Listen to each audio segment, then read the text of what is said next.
Kaya ba nating bilhin ang mga pangangailangan, mga needs nila? Kaya ba nating ibigay ang pagmamahal sa kanila? Or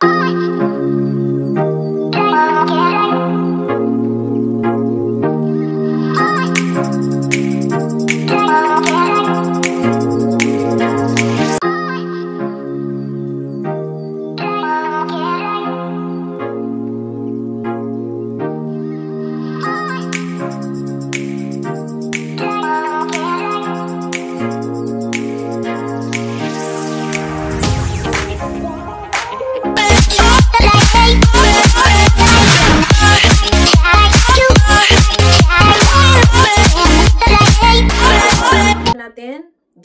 Hello everyone! For today's vlog is magsishare lang ako ng konti as far mom or far parents, mom and dad or far parents. So kung paano yung journey namin. So first, siguro maikli lang ito guys, bilis-bilisan lang natin.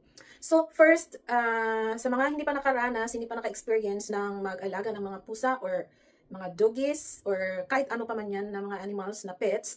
So first and foremost, dapat isipin muna natin na pag nagkaroon na tayo ng pet, kaya ba nating alagaan? Kaya ba nating bilhin ang mga pangangailangan, mga needs nila? Kaya ba nating ibigay ang pagmamahal sa kanila? At saka kaya ba nating mag-take ng mga risks?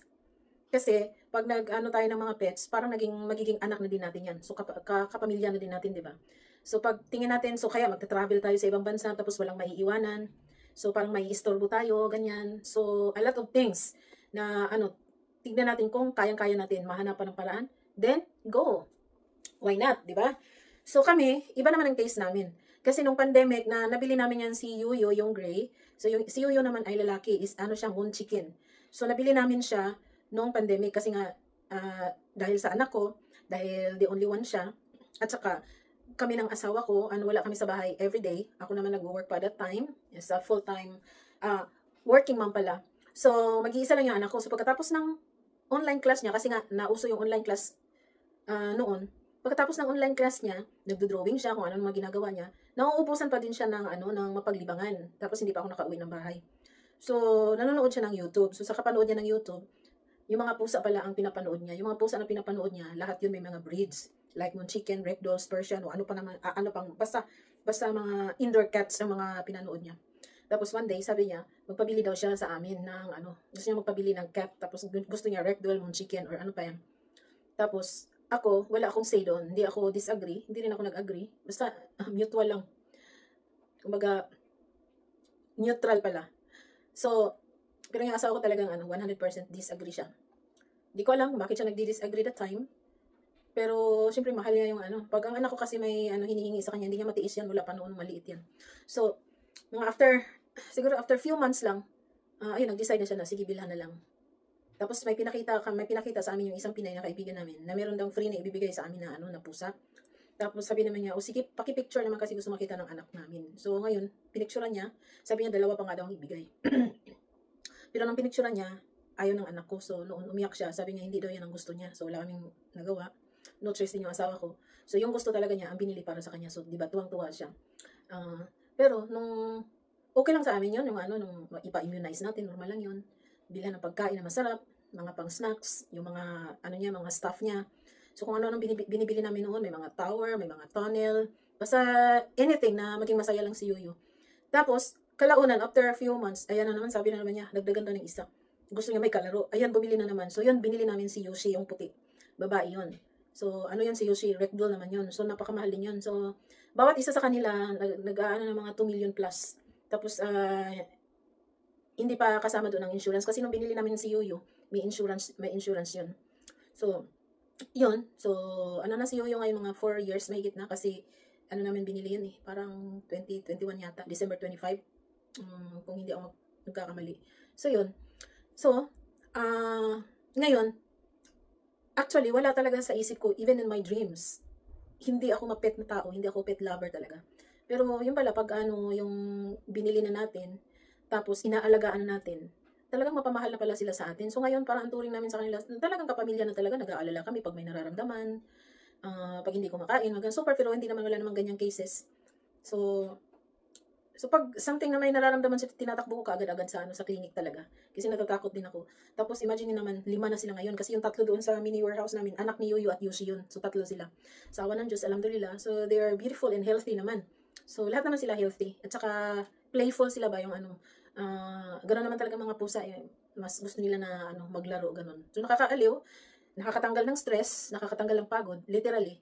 In my own experience, pag pagod ako, stress ako, ganyan. Pero pag nilalaro ko lang yung mga pusa, mga alaga namin, wala na, tanggal, ang gandaan ng feelings. Yes, totoo talaga yan. Tsaka yung mga pusa naman, malaki na itulong sa atin yan kasi sila nagtatanggal ng mga bad vibes ng mga buhay-buhay natin, katawan natin, lalo na dito sa bahay, sa loob ng bahay. So, malaki ang tulong nila, malaki ang contribution nila sa life natin. So, kaya, pag meron tayong mga alaga, mahalin natin, bigay natin yung best kanila, talagang mahalin natin na parang anak, na parang kapamilya na talaga. Sila Yuyo, yung mga pusa ko, mga alaga ko, hindi ko, kahit minsan hindi ko sinigawan na pinapagalitan, wala, hindi ko sila inaano. Kaming lahat dito, mahal namin yung mga alaga namin. So, marami nagsasabi sa akin na, sabi nila, kung ako ayaw kong bumili ng pusa. Well, alam ko naman kung saan sila nanggagaling, kasi ganyan din naman ako noon. Pero eventually, ganito na nga, nandito na sila sa amin, so, hindi naman ibig sabihin na no choice, kasi it's our choice to have them, kasi unang-una, binili namin siya, sinadya namin. Kaya, so part na sila ng buhay namin talaga. So, ngayon, ginagawa na lang namin na kung ano yung nararapat sa kanila, pinapakita namin sa kanila. Kasi sila din, they need love and affection. So, parang silang tao. Hindi lang sila makapagsalita. Pero, napakalakas ng mga sense nila. Kasi, ganito na lang pag natutulog ako, tapos like si Yoyo, alam niya noon kasi mag-isa lang siya. Every 6 o'clock, gumigising ako, 6 o'clock ng umaga. Ngayon, pag nalagpas ako ng 6 o'clock, like 6:10, mga ganun, pumupunta na sa bed ko yan. Tapos, ginugulo na ako kung ano ginagawa niya, gumaganyan-ganyan. Yung something clingy. Tapos, kasi nangihingi na siya ng food. Kasi, when I woke up in the morning, siya talaga ang inuuna ko na bigyan ng food. Kumbaga, bigyan ng tubig, lalo na pag winter, pinapalitan yung tubig kasi siyempre, lalamig din yung tubig kasi nga winter. Si Yuyo noon, hindi umiinom ng malamig na tubig pag winter. So, dapat lukewarm water. Pag summer naman, dapat, hindi naman sobrang lamig, pero dapat something na parang tayo din ba na fresh, ganun. So, ganun din ang mga animals. So, noon, pag hindi ako sabi ko, Yuyo, teka lang, mga 10 minutes more, ganyan. Ay, naku, tawag nito. Kumbaga, nagja-jump siya ba? Tinatalunan na nga ako, kaya no choice, bumabangon na ako pagka ganyan. So, nakakatuwa, nakakatuwa. Pero, tips din, sa mga merong mga sinusitis or asthma, mga asthmatic, allergies, skin allergies, lahat ng mga klaseng allergies yata. So, it's better na lang na not to, mag-alaga. Pero ako kasi, madalas akong inuubo. Pero, itong ubo ko naman sa lamig-lamig ito, I'm sure. Kasi, 2 times na ako Before kami bumili ni Yoyo, kasi si Yoyo yung pinaka-first na dumating dito sa bahay. Kami dalawa ni MJ, yung anak ko, nagpa-allergy test talaga kami. So, 0 kami. Tapos, after how many years, ang tawag yan, pulmonary check-up ba ako kasi lagi akong inuubo. So, gusto ko lang malaman kung saan ba talaga nanggagaling ang ubo ko. So, yun, pulmonary check.